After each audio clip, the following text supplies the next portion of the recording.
Good day everybody, welcome to my YouTube channel. My name is Deepstylez and today I'm going to be teaching you on how to make a fabric rose. These are the roses I have made with the fabric. So I'm trying to show you that okay, this is what we are going to be learning today. And these roses are sellable. You can make a lot of them, put pearls or put stones on them and then sell them. You can make them big, you can make them small. So as for me, I made the bigger one and there's another bigger one actually, and that what is going to determine it is the length of your fabric. In this tutorial I made use of a shining crepe and I used 60 inches in length. So, and you are going to be making use of your needle and thread. It's very simple, just needle and thread, that's all you need.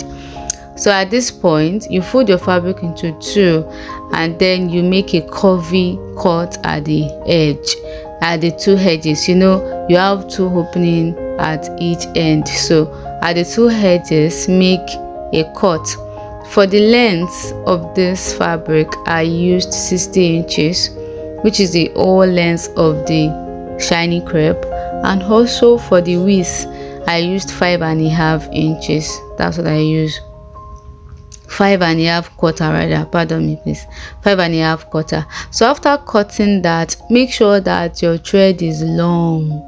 Make sure you thread a very long thread into your needle. So after that, fold your fabric into two, not the opening edge. Don't start from the opening edge, start from the one that is closed and then you start stitching. Sorry, my camera didn't capture that part. I thought it was actually capturing the parts and I just kept on working. I didn't know. So after that, continue stitching. You stitch, you stitch, you stitch. Immediately you notice that what you have in your needle is too much, you pull it out, and then you continue stitching. So that is it. It's very simple, something that you can sell like I mentioned earlier. So you keep on stitching, stitch till you get to the other end of that long strip of fabric. At this place I have forgotten that I didn't mention or measure the breadth of the fabric I used. So this is me measuring it 5.5 quarter like I mentioned earlier. And the length, I'm trying to explain that okay, this length is as long as you want it, and if you want a smaller one you can reduce the length. Just reduce the length if you want a smaller one, and you also reduce the breadth. And sometimes you might not even reduce the breadth, you just reduce the length. But if you want something very full, a rose very full, you have to increase the length, and you might not even increase the breadth, but just increase the length of the fabric that you're going to be cutting or using. So at this point I am almost getting to the other end of this fabric, and here is it. You see, I'm pulling my thread out. So after pulling the thread out, it's time to make the roses. The curve that we made at the two edges are to help us fold this fabric very well and to form the rose very well. So watch closely what I'm going to be doing now.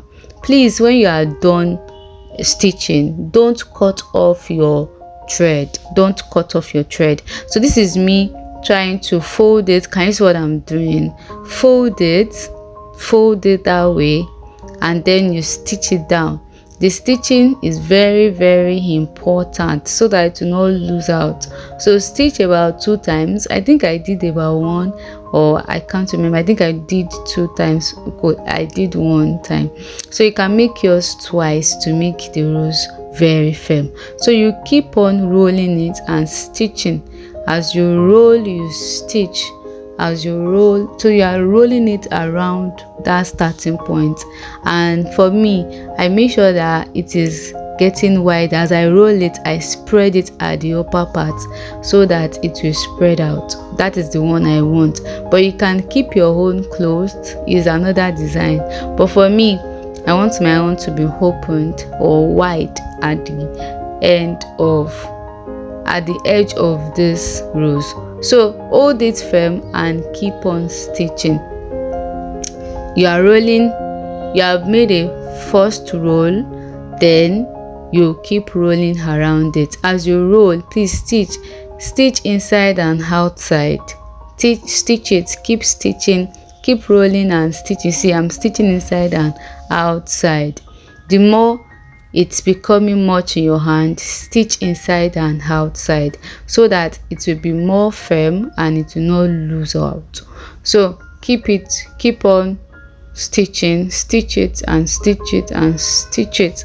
So I've come to the end of it. Yeah, so this is the last one I'm supposed to do. And be careful that your fabric will not go and enter inside the needle. Don't worry, inside the thread rather. So don't worry, you will understand what I'm doing. Just be careful with it. It's very easy, but if it is your first time, please just be careful. So this is the last part that I'm doing. I'm stitching inside and outside. At this point, our rose is ready. So for the last thing you are going to be doing on this rose is reinforcing your stitches so that it will not fall off, so that your rose will not scatter. So, and this is how you are going to do that.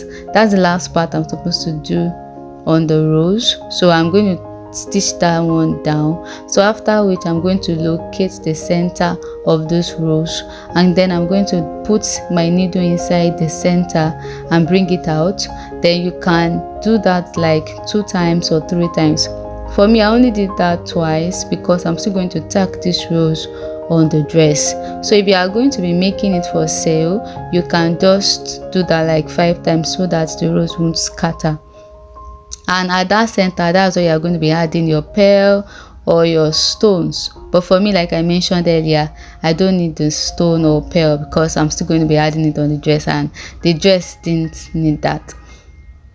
So I'm trying to cut off my thread at this point. Cut off the thread and then you tie it. Tie your thread. That one will still make the rose to be intact, to keep it in place. And then we have come to the end of this tutorial. Thank you all for watching. I hope you have learned 1 or 2 things today. Please like my video, comment, and please, I'm begging, hit the subscribe button because I'm going to be posting more videos, more things that you're going to be learning from every day. Please support this channel and I won't disappoint you. Thank you for watching and bye. See you in the next one.